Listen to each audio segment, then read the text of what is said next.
Okay, all you people, get in here and get a seat, please.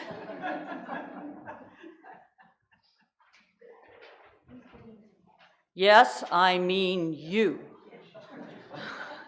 Johns, both Johns. Okay, good morning. Good morning. My name is Chris Monk and I'm your worship associate today. Welcome to the Unitarian Universalist congregation of Flint. We are an inclusive, progressive, and LGBTQ affirming church, and we're happy to have you with us. I just want to acknowledge, a couple weeks ago, I told Anastasia, all you had to do was get like one more friend and you'd have a whole row. And today, there are a whole row of young people in the back. And one of those friends is adopted, but she's been adopted right into the group. Thank you. We hope you keep coming back too. If you would like more information about Unitarian Universalism or our congregation, please feel free to contact one of our ministers or our church office. And that contact information can be found at uuflint.org. Now we have lots of announcements. Thanks to everyone who returned their pledge form. If you haven't already done that, please send it to the office as soon as possible. Or if you need another form, you can find blank ones on the back table of the sanctuary. We had 3 individuals who qualified for the match campaign and had their donations matched 1-to-1. We want to thank those individuals as well as our anonymous donor for providing the match pool of funds. Next, Tales and Tunes will be Friday, April 21st, downstairs in Nelson Hall. Yeah, Dan's like, yes! Music will be provided by Dan, our music director. Stories will be coordinated by myself and Ray Rust. Last year, it was so much fun, and the stories were beyond what we expected. They were great. So we hope that you will join us again this year. The auction items will be coordinated by Kathy Frazee, Deb Gustafson, and Sandra Murphy. If you know what auction item you would like to offer, please see one of these women or complete a form found on the table at the back of the sanctuary. This year's event is one you don't want to miss.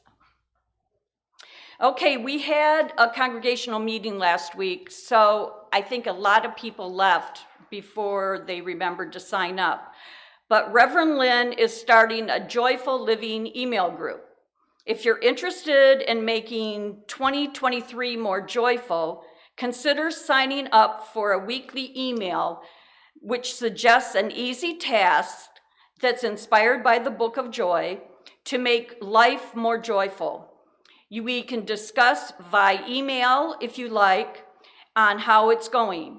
It's low stress, big impact. It's led by Revlynn beginning in mid-March. Sign up by email at revlynn@uuflint.org. But I also notice that the sign-up sheet is out in the narthex on the table, and I just signed up myself this morning. So, okay, Sue wants me to remind everyone, next Sunday is daylight savings time. Boo. So remember, if you don't have internet clocks, to set your manual clock an hour early so you don't miss the service. All right. You are invited to see Deidre McCullough in concert here at UUCF next Saturday, March 11th at 7:30 p.m. Tickets $15 at the door only. This concert is presented by the Flint Folk Music Society. There are still more announcements, but I'm not going to give them all to you. If you can look in the e-update and get all the information and details. If you do not receive our email update, this card that you'll see in the back of the chair in front of you. Just put your name and information on the back. It says your email here. Drop it in the basket as you leave, and you'll get put on the email list, and then you'll know about everything that's going on. Got that, young people? Got that back row? You all sign up for the email update. Okay. Our chalice lighting.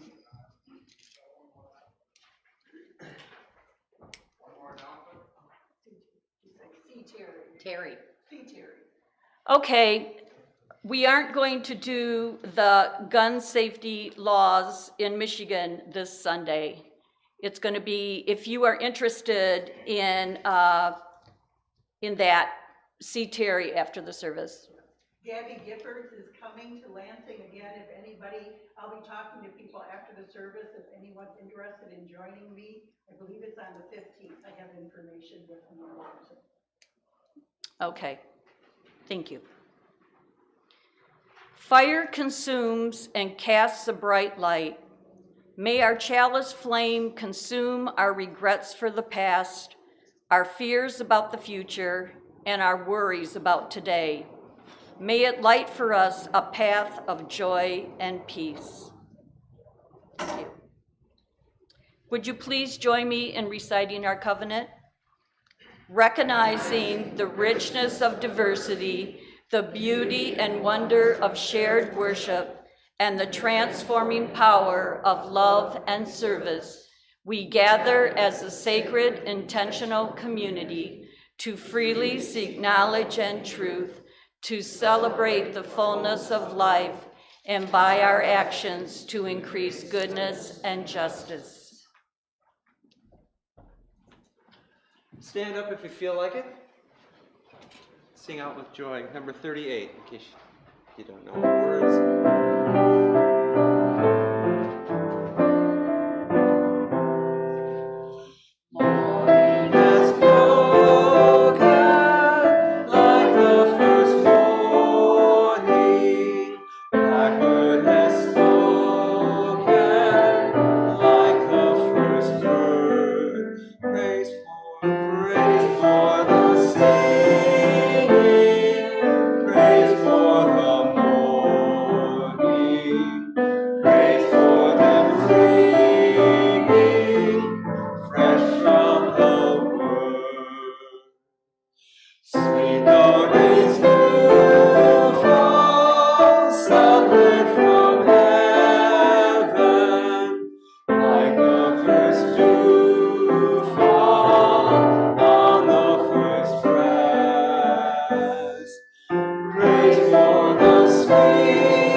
Thank you, that was lovely.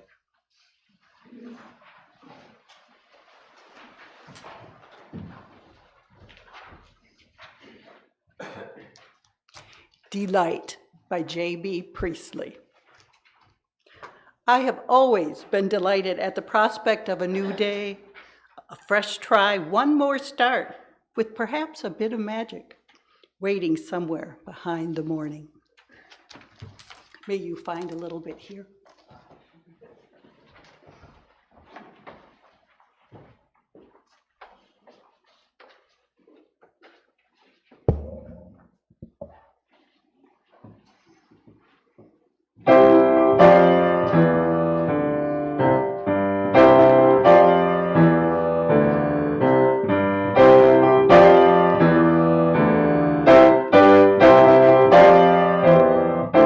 Too bad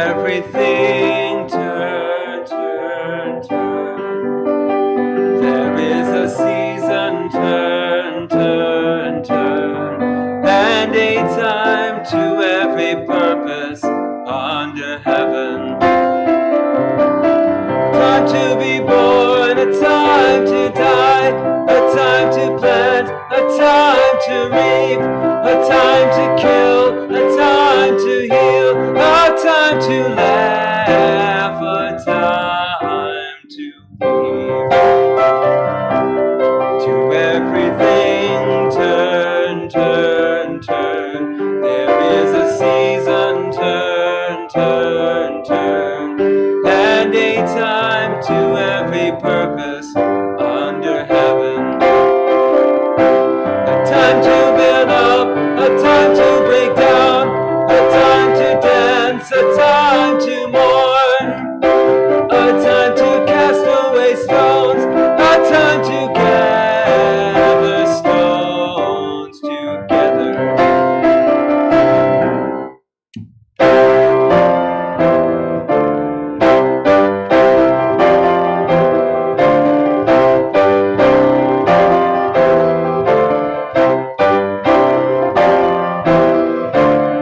Everything turn, turn, turn. There is a season, turn, turn, turn. And a time to every purpose under heaven. A time to gain, a time to lose, a time to rain, a time for snow, a time for love, a time for hate, a time for peace. I swear it's not too late.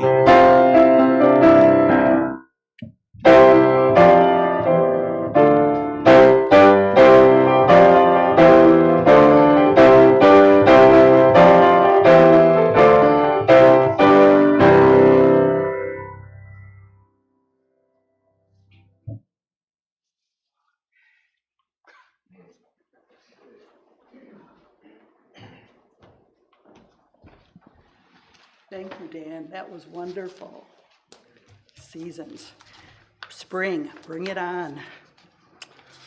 This is reading is present wisely and earnest. Live in the present, wisely and earnestly, by Barsha Bomik. She begins with a quote by Jan Glidewell. You can clutch the past so tightly to your chest that it leaves your arms too full to embrace the present. Do not mourn the past, said Buddha. That is a secret of health, both for the mind and the body. Nor should you worry about the future, he adds. Instead, one ought to live in the present moment, wisely and earnestly. Yes, a moment's self-reflection would show that many of us live everywhere except in the present moment. We are either fretting over spilt milk or worrying about future milk spills. Life unfolds in the present. But so often we let the present slip away, allowing time to rush past, unobserved, unseized, and squandering the precious seconds of our lives as we worry about the future and ruminate about what's past. We are living in a world that contributes in a major way to mental fragmentation, disintegration, distraction, decoherence, says Buddhist scholar B. Alan Wallace. We are always doing something, and we allow little time to practice stillness and calm. When we are at work desk, we fantasize about being on vacation. And while on vacation, we worry about the work piling up on our desk. We dwell on intrusive memories of the past or fret about what may or may not happen in the future. We don't appreciate the living present because our monkey minds, as Buddhist calls them, vault from thought to thought like monkeys swinging from tree to tree. We choose to live in the past or in the future. It not only robs us of enjoyment today, but robs us of a true living. The only important moment is the present moment, here and now. With that goal in mind, we should start living our life in the present moment. That is, we need to live more in the moment. It's also called mindfulness. It's a state of active, open, intentional attention on the present. So if you want to be happy, do not dwell in the past. Do not worry about the future. Focus on living fully in the present. No amount of regret can change the past. No amount of worrying can change the future. I know, I've tried that. As Steve Marabelli has said, harness the power of today. Seize the blessing of today. Make something happen. Enhance your life. Make someone laugh. Help a friend. Love, love, love.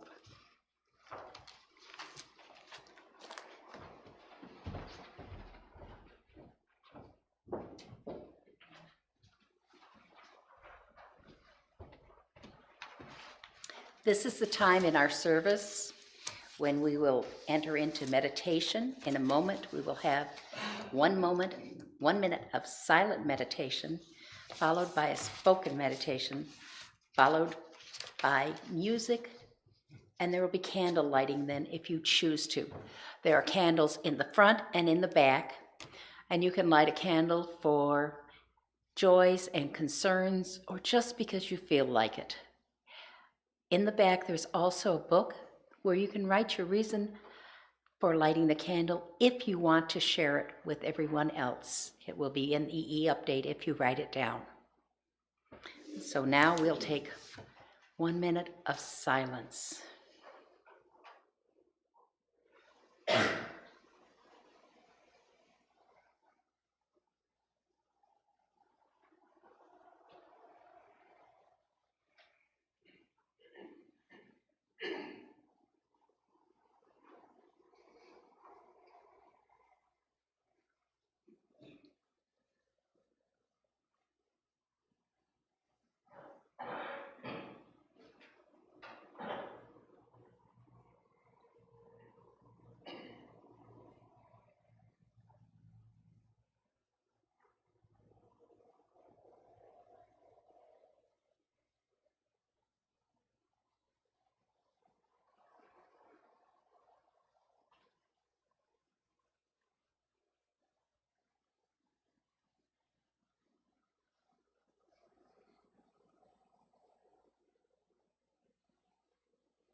Learning to surrender in our own lives is essential to our collective learning to move through this time of faster and faster change, disruption, and breakdown. To begin the practice, find a comfortable position seating. Connect with your body and how it makes contact with the chair, the floor. Allow yourself to rest back in some way and really feel the support of whatever is holding you. Every time you breathe out, let your body rest even more than into the support of the earth. Let yourself breathe and open to this truth of your own ability to access presence, wisdom, patience, ease, even in the midst of uncertainty. You can do this.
My name is Susan Owen Kinsey, and I've been a member of this church for, oh my God, I think it's going to be 40 years.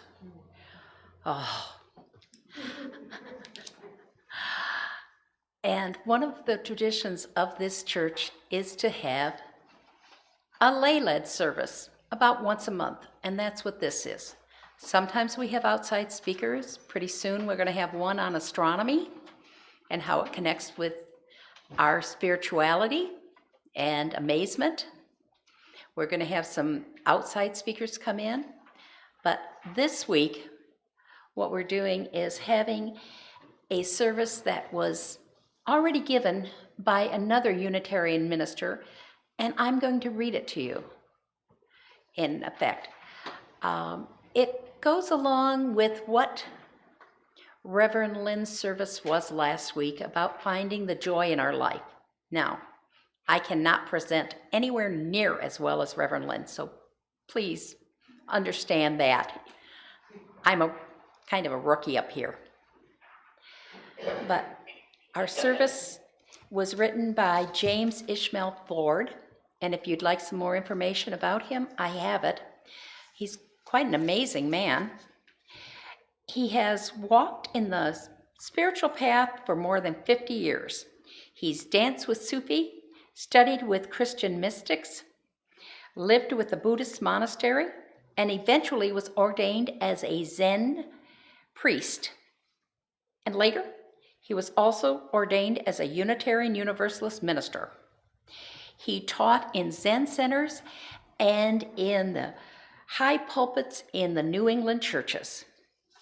James has taken his life in, James' path has taken him in life to a between traditions, bringing him into a non-duality spirituality, trying to unpack what it actually means in his life. James claims a physiology of faith, a Buddhist brain, a Christian heart, and a rational stomach.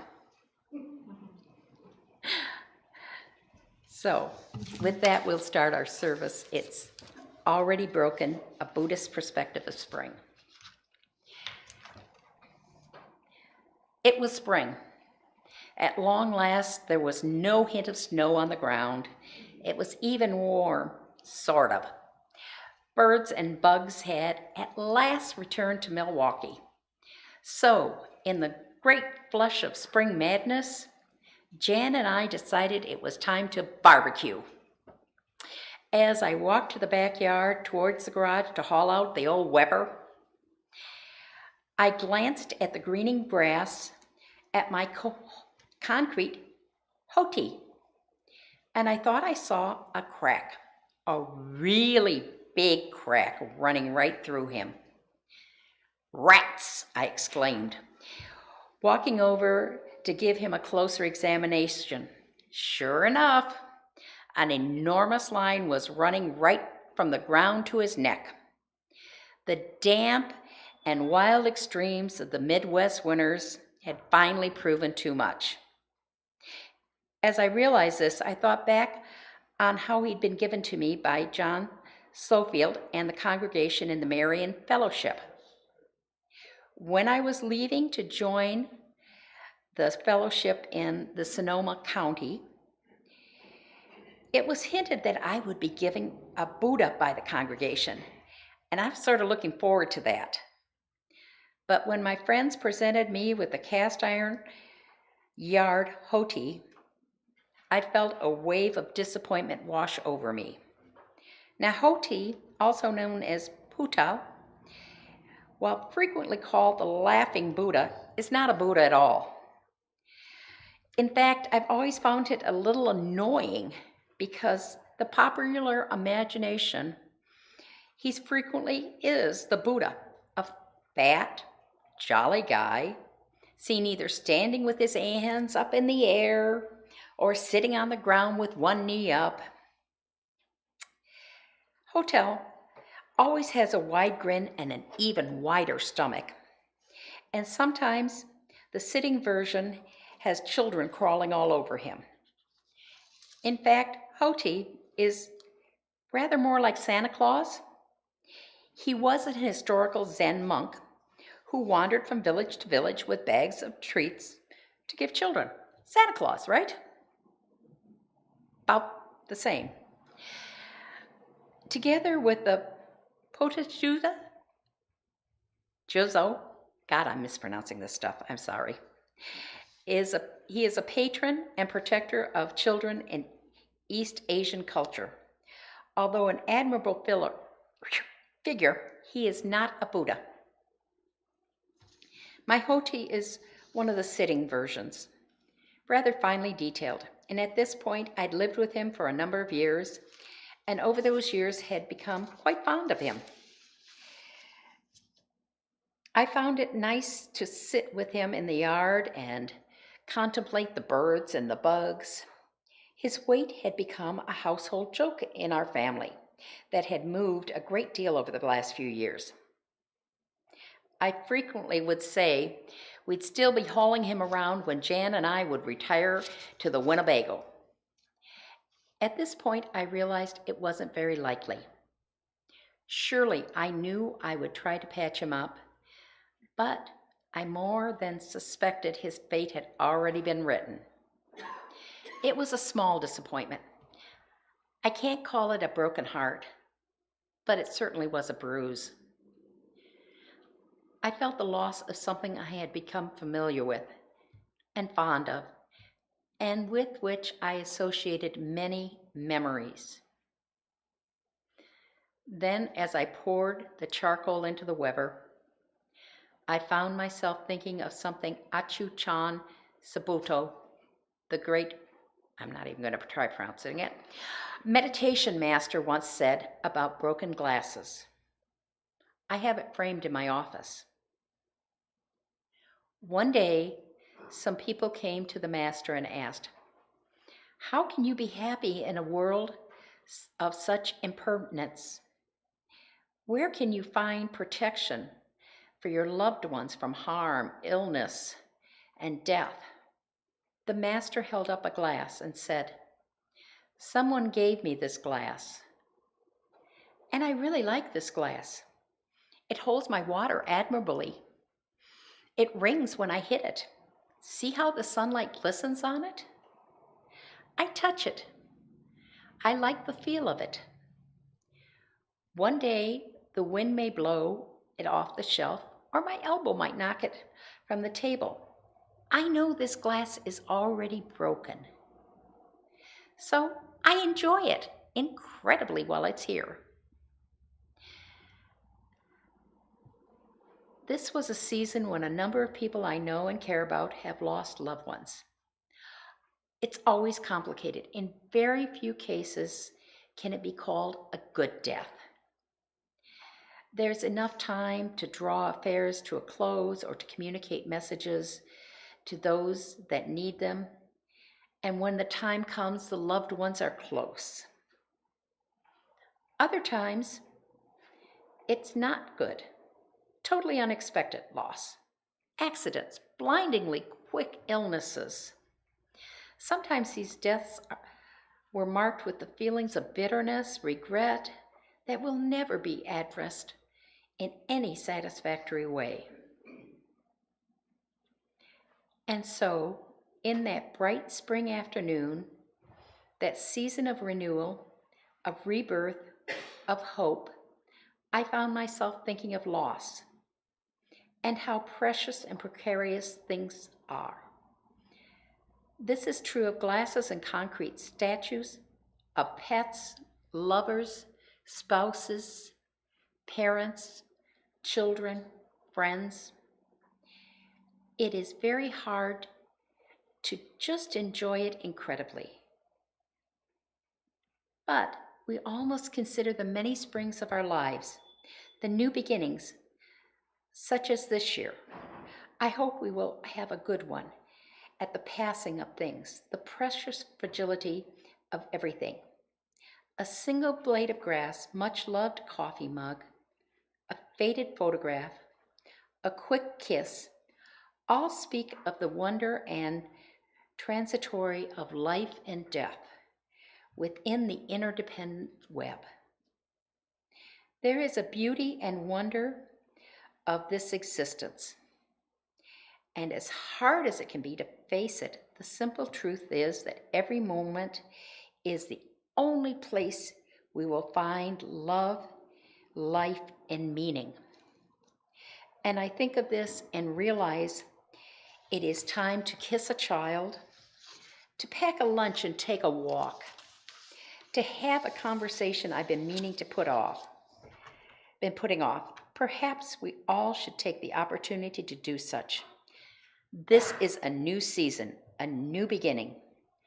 Hope is with us. Hope reigns, so long as there are blood pounding in our bodies.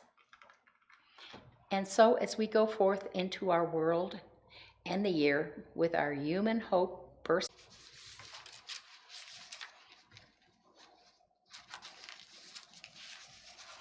Thank you.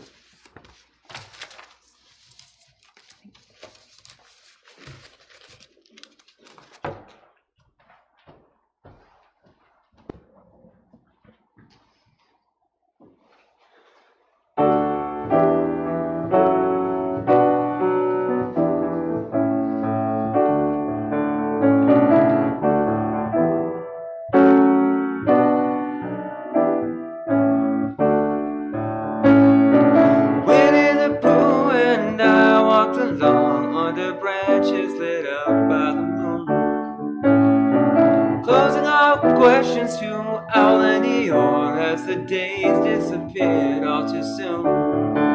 But I wandered much further today than I should, and I can't seem to find my way back to the wood. So help me if you can. I've got to get back to the house at Pooh Corner by 1. You'd be surprised, there's so much to be done. Count all the bees in the hive, chase all the clouds from the sky. Back to the days of Christopher, Robin, and Pooh. Winnie the Pooh doesn't know what to do. He's got a honey jar stuck on his nose. He came to me asking help and advice. From here nobody knows where he goes. So I sent him to ask the owl if he's there, how to loosen a jar from the nose of a bear. So help me if you can. I've got to get back to the house at Pooh Corner by 1. You'd be surprised, there's so much to be done. Count all the bees in the hive, chase all the clouds from the sky. Back to the days of Christopher, Robin, and Pooh. La la la la la la la la la la la la la la.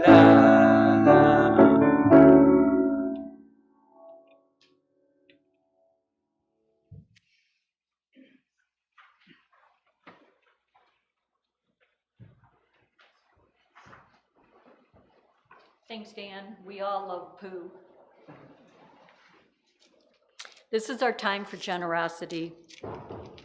We know that our financial contributions to this congregation came from sacrifice and hard work. We are so grateful for this and commit together to ensure the funds we gather collectively do a greater good for ourselves and our world than they could have been done alone. May there be an offering to sustain and grow the life and mission of this congregation. May we give in love and in hope. If you haven't filled out your pledge card, like I said earlier, please consider doing it today. Monetary gifts can be made online or by putting money in the basket at the back. Our closing words. The heart of Buddhist practice is to generate our own presence in such a way that we can touch deeply the life that is here and available in every moment. We have to be here for ourselves. We have to be here for people we love. We have to be here for life with all its wonders. The message of our Buddhist practice is simple and clear. I am here for you. We will now extinguish our chalice.